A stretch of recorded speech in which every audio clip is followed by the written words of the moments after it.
finalmente nos é revelado como os poderes de Mu funcionam e o que cada um de seus contratos demoníacos faz. Além disso, Harold é possuído e a verdadeira história do incidente de Elbaf está prestes a ser revelada.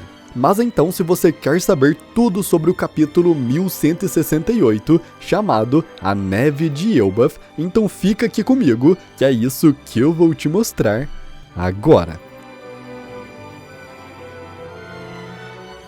O capítulo continua o flashback nos contando o passado de Harold. Há 15 anos atrás, após Harold se juntar ao governo mundial se tornando uma lâmina de Deus, vários gigantes foram recrutados pela marinha e os esforços de Harold pouco a pouco foram dando frutos, com o mundo vendo os gigantes de uma forma diferente. Vemos vários lugares do mundo com as pessoas reagindo às notícias sobre os gigantes no jornal. Um deles fala que os gigantes estão cada vez mais ganhando lugar na marinha e outro comenta que fica tranquilo de poder contar com eles. Outro até mesmo diz que sempre achou os gigantes assustadores, mas que agora quer conhecer um deles. Em outro lugar do mundo, vemos um vendedor falando para seu cliente aproveitar e levar também um item marítimo de Elbaf e que estão muito famosos agora, e o cliente meio que se deixa levar cogitando levar o item. Em outro lugar, piratas vendem cedro de Elbaf da melhor qualidade, dizendo que é bom, mas que é difícil transportar,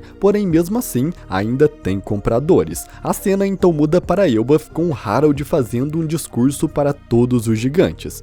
Ele diz que quando Elbaf se tornar um país afiliado, ele vai construir um barco para que todos possam visitar os outros países da aliança. Harold diz que para o resto do mundo, eles ainda são vistos como um povo raro e minoritário, mas há muitas raças que habitam esse mundo e que todas elas merecem o devido respeito. Harold então diz que à medida que eles viajarem, Elbaf terá mais conhecimento e mais amigos, e que falta só mais um passo para eles adentrarem em um futuro brilhante. E com essas palavras, os gigantes entram em loucura, gritando o nome de Harold e dizendo que mal pode esperar por isso. Um dos gigantes até mesmo diz que é melhor eles pararem com essa coisa de guerreiro, mostrando que eles realmente estão mudando sua forma de pensar. Harold fica muito feliz e fala mentalmente para Ida que ele irá conseguir. Harold então vai até a escola da Morsa, que já está construída,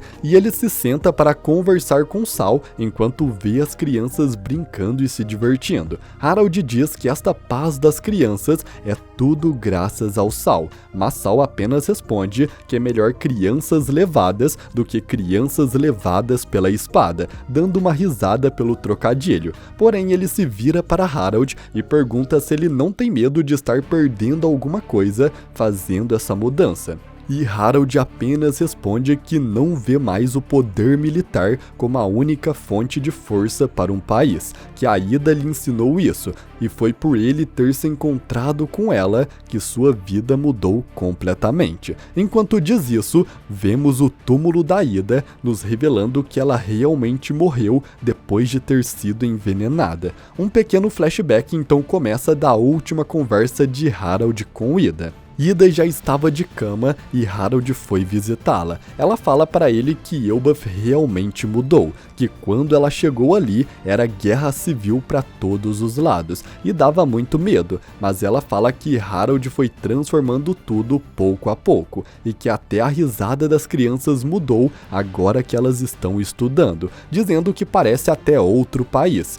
Harold então fala que Elbaf vai jogar fora todo o velho costume, todas as tradições estranhas e os maus hábitos da Era dos Guerreiros. Ida então fala que gosta bastante daquilo de orgulho guerreiro e tudo mais, e fala para Harold não esquecer de guardar a cultura também, porque é importante, e isso deixa Harold surpreso, perguntando a ela se é bom guardar a cultura que não deixou eles se casarem, e que nunca engoliu essa história, e os dois riem disso. Ida fala que mesmo assim, Harold ainda tentou fazer dela sua esposa legítima, e isso a deixou muito feliz. que ele foi um fofo e então pergunta sobre o Loki. Harald responde que o Loki pode ser o irmão mais novo do Hyrule e que para ele, Loki sempre foi o irmão mais novo dele mesmo. Ida então responde que fica muito satisfeita só de saber que ele pensa nela e que não tem problema, já que ele é Harald, o rei dos gigantes, e se deitando na cama, ela fala que falta muito pouco. Harald, então animado, se levanta dizendo que realmente falta pouco, que falta pouco para eles poderem se conectarem com o mundo inteiro, e com isso eles poderão fazer como antigamente, quando ele e ela saíam visitando novas culturas e novas ilhas. Ida, sorrindo, fala que isso é muito incrível e que espera que esse dia chegue logo. Harald então estende sua mão, segurando a mão da Ida e dizendo que ele também espera que chegue logo. Porém, a mão da Ida apenas escorrega, caindo. Nesse momento, ela havia perdido sua vida. Harald então sai da cabana chorando, enquanto Hyrule com os novos piratas gigantes guerreiros chegam até o local, e Hyrule corre para dentro, mas ele apenas encontra sua mãe já sem vida. Ela morreu sorrindo. Vemos também Loki em uma prisão, que muito provavelmente ele foi preso por ter dizimado o vilarejo de sua mãe biológica, por eles terem dado veneno a Ida. E com a neve caindo, vemos Loki escondendo seus olhos enquanto chora por aquela que realmente foi sua verdadeira mãe. A cena então muda para 14 anos atrás na Terra Sagrada de Mary Joyce. Harald é convocado para uma reunião com os 5 anciãos e recebe a notícia de que Shanks sumiu, abandonando a Terra Sagrada. E ele foi embora justamente no momento em que receberia o título de Cavaleiro Sagrado. Por causa disso, os anciãos dizem que a chance agora é do Harald, já que ele é o candidato mais próximo, e pergunta se ele aceita a proposta. Harald então grita que sim, e pede para que eles o aceitem como um cavaleiro sagrado, dizendo que só assim que Elbaf será um país afiliado. Os 5 anciãos então se levantam e pedem para Harald os acompanhar. Eles parabenizam Harald dizendo que Sua Excelência depositou confiança nele e que agora ele será conhecido como um rei que mudou por completo a história de Elbaf. E entrando na sala do trono vazio, Harald diz que estava pensando em abdicar de seu posto de rei assim que Elbaf entrasse para o governo mundial, para alguém mais novo e mais virtuoso ficar no seu lugar. Mas, de repente, uma voz veio de cima do trono dizendo que isso é algo que apenas Mu irá decidir. Harald então olha para cima e vê que a voz vem de uma pessoa sentada no trono vazio. Esse era o próprio Imu. E surpreso, ele pergunta por que tem alguém sentado naquele trono, e Imu apenas responde que já o observa há muito tempo. Eles então evoluem o contrato de Harald para o contrato de águas profundas, fazendo Harald gritar de dor, dizendo que está sentindo o poder e que é tão grande que está transbordando a ponto de fazê-lo tremer. E de repente, sua marca muda levemente, ganhando um novo risco no formato de um chifre. O Gorosei Mars então diz que esse poder está transbordando porque agora ele é imortal. Topman diz que realmente é de arrepiar, e Veno Juro diz que agora Harald não é mais apenas um monstro, ele é uma arma. E Mu então lhe fala que agora ele será seu servo como um cavaleiro imortal. Harald responde que ainda não caiu a ficha que ele é imortal, mas antes de terminar de falar, Imu já lhe dá uma ordem. Ele manda Harald voltar para Elbaf e construir um pentagrama do abismo, já que esse será o símbolo do laço entre eles. E depois de concluir essa missão, Imu fala que o desejo de Harald será atendido, e ele aceitará Elbaf como um país afiliado.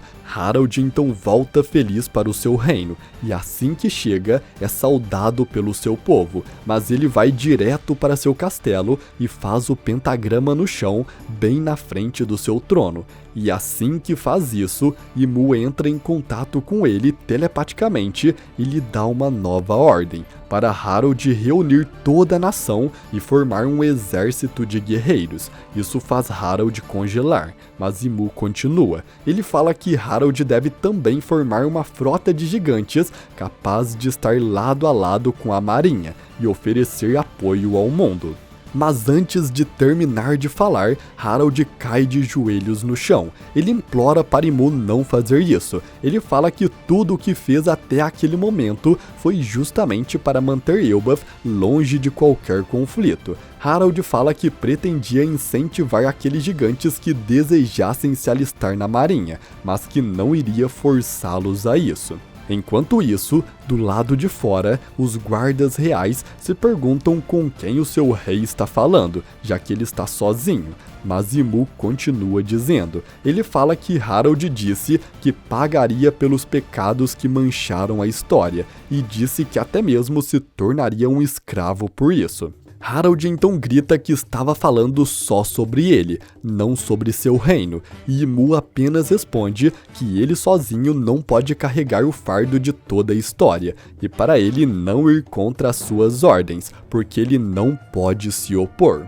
Imu diz que aquele que formou o contrato de águas profundas em troca de poder e imortalidade deverá seguir qualquer ordem, não importa o que esteja passando por sua mente, ele terá que fazer o que Imu deseja. A marca no braço de Harald então começa a exercer uma força sobre ele, e Harald percebe que está sendo possuído. Nesse momento, ele percebe que Elbaf e os gigantes nunca seriam aceitos pelo governo, e grita furioso com Imu por o ter enganado, que o plano de Imu sempre foi fazer dos gigantes escravos desde o início. Com isso então, Harald grita aos seus guardas, que entram desesperados na sala do trono, perguntando o que houve. Harald então, já perdendo a consciência, fala para seus guardas trazerem correntes e o prender em um pilar, e também para chamar o mais rápido possível Jarl e seus 2 filhos. Os guardas então falam que Hyrudin saiu para o mar e que Loki está preso depois do ocorrido anterior.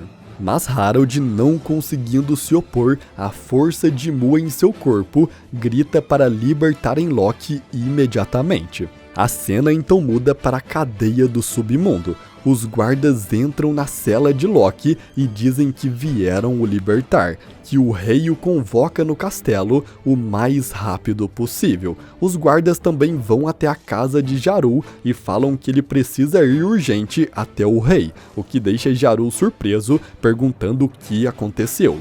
E assim, a história retoma para aquele dia do incidente, o dia em que um massacre terrível assolou o castelo, e o rei mais amado que Elbaf já teve, o grande Harald, encontrou o seu fim.